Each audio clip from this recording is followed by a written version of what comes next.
বাবার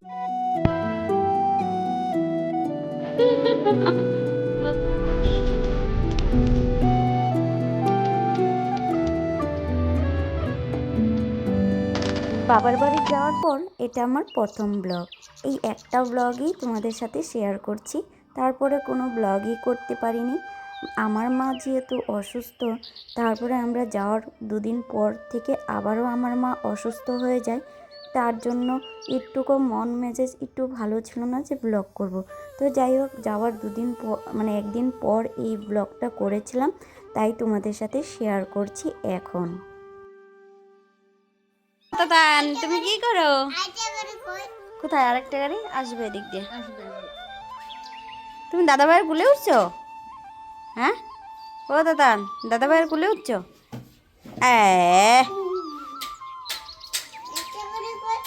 আরেকটা গাড়ি আসবে। তোর কি মন খারাপ? হ্যাঁ, 5 টাকা। তোর সাইকেল কি হইলো? হ্যাঁ,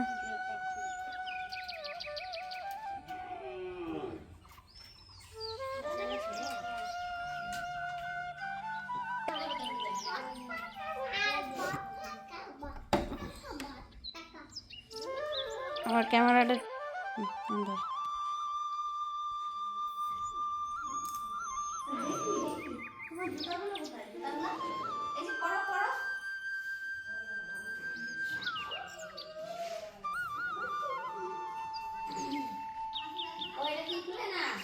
আমার বাবার বাড়িতে অনেক কাজই কিন্তু আধুরা পড়ে আছে, কোনো কাজই ঘরের কমপ্লিট হয়নি। যেহেতু আমরা এই বাড়িতে নতুন শিফট হয়েছে, তো এই বাড়িটা কিন্তু আমাদের দাদাভাই নতুন করেছে। আর যেহেতু এখানেই সবাই চলে আসছে, ওই পুরোনো বাড়িতে আর যাওয়া হচ্ছে না। আর আমাদের কিন্তু পুরোনো বাড়ির থেকে এই বাড়িতে এখনও জিনিসপত্র সেরকম আনা হয়নি। যেহেতু এই বাড়িতে এখনও প্রচুর কাজ বাকি আছে, তার জন্য কিন্তু ওই বাড়ির জিনিসপত্র খুব কম, মোটামুটি যে বিছানাগুলো সেগুলো কিছু আনা হয়েছে। এখনও পর্যন্ত দাদাভাইয়ের রুমের বিছানাপত্র কিন্তু আনাই হয়নি। তো যাই হোক, এখন এই বাড়ির কাজ অনেক পড়ে আছে, তোমরা তো দেখতেই পারছো সমস্ত কিছু আধুরা পাধুরা পড়ে আছে। তো যাই হোক, তো চলো আজকে আরেকটি নতুন ব্লগে সবাইকে জানাচ্ছি অনেক অনেক ভালোবাসা জানিয়ে একটা নতুন ব্লগ তোমাদের সাথে শেয়ার করছি। তো তোমরা সবাই কেমন আছো? আশা করি বেশ ভালো আছো এবং সুস্থ আছো। আমিও মোটামুটি ভালো আছি এবং সুস্থ আছি। তো আরেকটি নতুন ব্লগে সবাইকে জানাচ্ছি অনেক অনেক ভালোবাসা। তো সকালবেলা যেহেতু আমরা মঙ্গলবারে পৌঁছেছি আর কি, তো এটা ছিল বুধবারের ব্লগ, পরের দিন আর কি। তো সেদিন আর কি মানে যেদিন গিয়েছি সেদিন তো একদম ক্লান্ত, মানে কোনো কিছুই ভালো লাগছিল না। আর জানো তো, আমার বাবার বাড়িতে আমি গেলে সবসময় কাজ করতেই হয়। যেহেতু জানো আমার বৌদি একা, আর ভাস্তিগুলো পড়াশোনা করছে, মানে একটাই ভাস্তি মেয়ে। তো দেখতে পারছো অনেকটা বড় হয়ে গেছে, কিন্তু ওর পড়াশোনা আর টিউশন একদমই বাড়ির কাজ করতে পারে না। আর যেহেতু আমার মা খুবই অসুস্থ, তো বৌদিকে অনেক কিছু একাই হ্যান্ডেল করতে হয়, তো সেরকমভাবে করে উঠতে পারে না। তার জন্য আমি যত দিনের জন্য যাই না কেন বাবার বাড়িতে, সবসময় সমস্ত কাজ কিন্তু বৌদির সাথে হেল্প করার চেষ্টা করি। আর জানো তো, এই যে যাওয়ার পরে ঘর দুয়ারগুলো ভালো করে একটু পরিষ্কার পরিচ্ছন্ন করে দিচ্ছি। যেহেতু এত ঘর দুয়ার বড়, তো সমস্ত কিছু বৌদি করে উঠতে পারে না।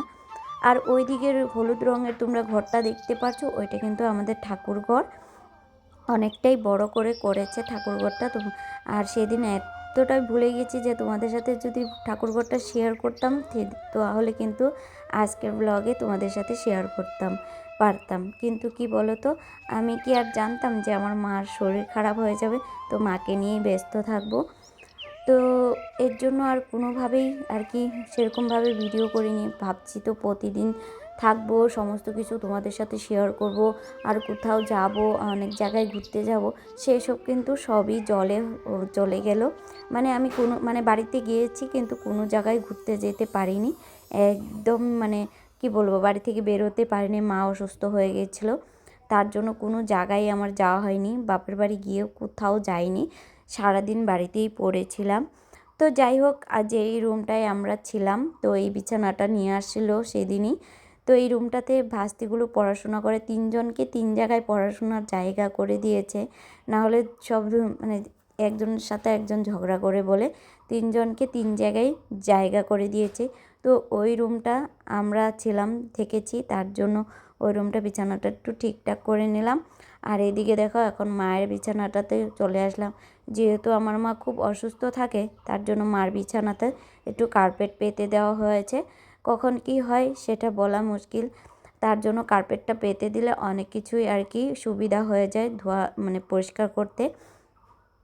তো ভাবলাম যাই হোক মার বিছানাটা একটু পরিষ্কার করে দিচ্ছে। আর দেখো আমাদের ঘরের সমস্ত কাজ কিন্তু পড়ে আছে, তাই ঠিকঠাকও করছে না। যেদিন কমপ্লিট হবে রং আর অন্যান্য ঘরগুলোতে কিন্তু টাইলস বসানো বাকি আছে।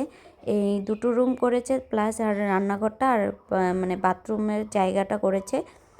এর জন্য আর কি এখন করবে রঙের জন্য। এই যে মা অসুস্থ হয়ে যাচ্ছে, তোমরা তো জানো। আমার দাদা কিন্তু খুব একা, তো সমস্ত কিছু সংসারের দায়িত্ব কিন্তু আমার দাদাকেই নিতে হয় একা যেহেতু। আর ফ্যামিলিটাও খুব মনে করো আমার ভাইস্তিগুলো পড়াশোনা, তারপরে আমার বাবা, তারপর আমার মা খুব অসুস্থ। আর মা যদি অসুস্থ না থাকতো তাহলে এতদিনের মধ্যে কিন্তু আমাদের ঘরবাড়ি যেতটুকু করেছিল সমস্ত কিছু কমপ্লিট হয়ে যেত। তো যাই হোক, জানি না ভগবানের কৃপায় যদি আস্তে আস্তে মার শরীরটা ভালো হলে আস্তে আস্তে করে নেবে, এটুকু আশা আছে দাদার প্রতি। তো যাই হোক, এটা হলো মার রুমটা কমপ্লিট করে নিলাম। আর এদিকে বাবার রুমটাও গুছাতে চলে আসলাম। বাবার রুমের ওই পাশেই কিন্তু আমাদের বৌদি আর দাদা ভাইয়ের রুম। আর ভাইস্তাগুলো আমার বাবার সাথেই থাকে। আর ভাস্তি একাই থাকে, ওই যেহেতু আমরা যেই রুমটায় থাকি সেই রুমটায় ভাস্তি একা থাকতো। আর একটা ভাগ্নি ছিল, ওইও থাকতো। তার জন্য যেহেতু আমাদের ঘরের কাজ কমপ্লিট হয়নি, ওরা জানো তো কী করেছে, ওই শাড়ি ওড়না দিয়ে কিন্তু দরজার পর্দা লাগিয়েছে। যেহেতু রাত্রেবেলা থাকে, ওরা নাকি ভয় পায় জানালা দিয়ে কেউ যদি উঁকি মারে। তো যাই হোক, এদিকে আমি যেহেতু পান খাই, তোমরা তো জানো, তো পান নিয়ে আসছিলাম। তো আমাদের এইখানে এই বাংলা পাতা পানটা খুব কম পাওয়া যায়, তার জন্য আমি আসার সময় বেশি করে নিয়ে আসছিলাম। তো যাই হোক, পানগুলো নষ্ট হয়ে যাবে, তার জন্য আমি যাচ্ছি ফ্রিজে রেখে দিব রান্নাঘরে। আর এটা হলো রান্নাঘর আর ফ্রিজটা ভাস্তি একটু আগে পরিষ্কার করলো, সমস্ত কিছু বের করে পরিষ্কার করলো, অনেক কিছু নোংরা হয়ে গিয়েছিল। তো ওকে বলেছিলাম যে ফ্রিজটা ক্লিন কর, তো ও কোনো রকম করে মুছে পরিষ্কার করেছে। আর এদিকে ডিমগুলো এই সাইডে রেখেছে, তারপরে আমি গুছিয়ে নিব। তো যাই হোক, ঘর দুয়ার গোছানো মোটামুটি কমপ্লিট হয়ে গেছে। এখন এই যে আমি ঘরগুলো মুছে নিচ্ছি। আর ওইদিকে দেখো তাতানি এখানে আসার পরে সেরকম কাউকে চিনে না, তো কারোর কাছেই যেতে চায় না। তো ওকে কার্টুন দিয়ে বসিয়ে রাখলাম। আর প্রথমে তো ওর দাদাভাই কুলে উঠেছে, ওকে একমাত্র গাড়ির কথা বললেই ওকে কুলে নেওয়া যায়, না হলে কিন্তু কারোর কাছেই যায় না। তো সবসময় আমার কাছে থাকতে চায়, তার জন্য ওকে একটু কার্টুন দিয়ে বসিয়ে দিলাম। আর এইদিকে ঘর দুয়ারগুলো একটু মুছে নিচ্ছি। তো এইদিকে এই স্কুটিটা দেখতে পাচ্ছ, এটা আর কেউ চালাচ্ছে না, একটু খারাপ হয়ে গেছে, এটা রেখে দিয়েছে যেহেতু দাদা বাইক নিয়ে যাচ্ছে। আর তোমরা তো দেখতেই পাচ্ছ কী অবস্থা আর কি ঘরের। তো আর এদিকে চাল ঘরে ফুরিয়ে গেছে, তো চালের বস্তা নিয়ে আসছে, প্লাস আমাদের বাড়িতে ধানও ছিল, তো সেগুলো ভাঙানোর জন্য বাড়িতেই মেশিন ডেকে নিয়ে আসছিলো। মা বলল যে ফোন করে দাও, তো ফোন করে দিয়েছে, এখন এই যে মেশিন চলেও আসছে। তো আমাদের এখানে এটাই সুবিধা আর কি, ওই যে বাড়িতে বাড়িতে এসেই কিন্তু ধান ভাঙিয়ে যায়। আর আমাদের কিন্তু নিজস্ব চাষবাস নয়, তো যেহেতু আমাদের ফ্যামিলিটা মোটামুটি বড়, আর অনেকেই মিস্ত্রিরা সবসময় যেহেতু আমাদের কাঠের কাজ করে, তার জন্য কিন্তু অনেক মিস্ত্রিরা খাওয়া দাওয়া করে, তার জন্য কিন্তু চাউলের খুব মানে বেশি লাগে, তার জন্য কিনা চাউল আর কি পোষায় না। তার জন্য কিন্তু বাড়িতে ধান কিনে এনে চাল করে, তো চাল আর কি রেডি করে। তো এদিকে বিকালে সমস্ত রান্নাবান্না শেষ করে তারপরে বিকালে যে আমার বরের শখ উঠেছে গাড়ি চালানো শিখবে, তাই আমাকেও নিয়ে গেছিলো। ওইটা ছিল আমার ভাইয়ের গাড়ি। তো ভাই আর কি বলছিল চলো গাড়ি চালানো, আর ওরও খুব শখ ছিল যে গাড়ি চালানো শিখবে। তাই আমরা গিয়েছিলাম মাঠে, একটা চা বাগানের পাশে আর কি, এই মাঠটায় অনেকে দৌড়াদৌড়ি করে, প্লাস এখানে বিকাল হলে অনেকে খেলাধুলো করে। তো এইখানে চলে আসছিলাম গাড়ি চালানো আর কি শিখবে বলে। তো তো আমিও আসছি। আমি ভয়ে নেমে গেছি বলে ভাইও নেমে গেছে, ভাইয়ের সাথে কাজে যায় ওই ছেলেটাও নেমে গেছে। তো ভাই বলছে ভাইও চালাতে পারে, তো ভাই অন্য একটা ড্রাইভার দিয়ে বলেছে তুমি একটু শিখিয়ে দাও। তো ওইদিকে দেখো শেখাচ্ছে আর মোটামুটি পেরেছে। আর দুই একদিন শিখে গেলে মানে চালালে পুরোপুরি শিখে যাবে। তারপরে আমরা এখানে একটু দাঁড়িয়ে থেকে দেখলাম কীরকম চালায় না চালায় সেটা দেখে তারপরে একটু খাওয়া দাওয়া করে দোকানে। তারপরে আমরা গিয়েছিলাম একটু যেখানে ওই গাড়ির ড্রাইভারটা আর ভাই একটা জায়গা দেখেছে, সেখানে এই যে রেস্টুরেন্টের মতো খুলবে, মানে ধাবা টাইপের সেটা খুলবে। তোমরা তো জানো আসামে অনেক এগুলো প্রচলিত, মানে ধাবা রেস্টুরেন্ট এগুলো বেশি চলে। সেটা খুলবে, সেই জায়গাটা আমাদেরকে দেখাতে নিয়ে গিয়েছিল, তো সেটাও দেখেছি। আর যখন আমরা বেরিয়ে গেলাম তো এই জায়গাটা প্রচুর চারদিক দিয়ে এখানে চা বাগানই চা বাগান তোমরা দেখতে পারবে।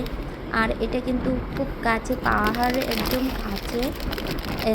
চা বাগানের ওই মানে চা বাগানটা পার হলে কিন্তু আমাদের এখানে পাহাড়।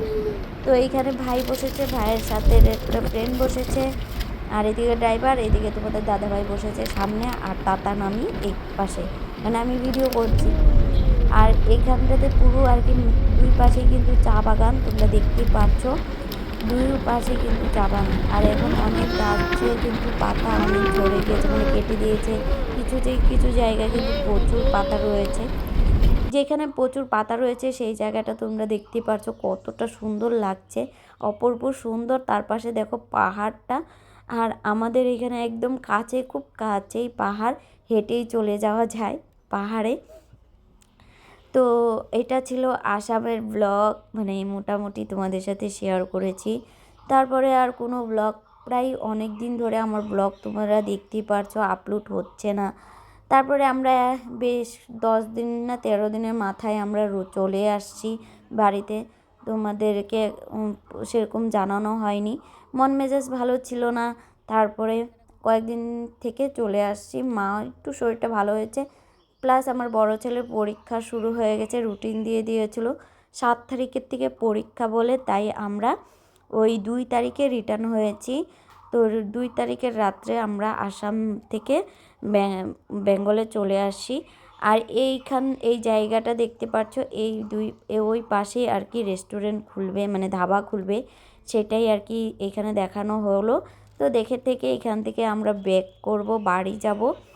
তো বাড়ি তো যাব না, ওই আমার এটা যেহেতু আমার মাসির ছেলের গাড়ি, তো আমরা এখন ডাইরেক্ট মাসির বাড়ি যাব। মাসির বাড়িটা হলো আমাদের ওই যেখানে আমরা আগে থাকতাম, মানে আমাদের পুরোনো বাড়ি। তো পুরোনো বাড়ি আর মাসির বাড়ি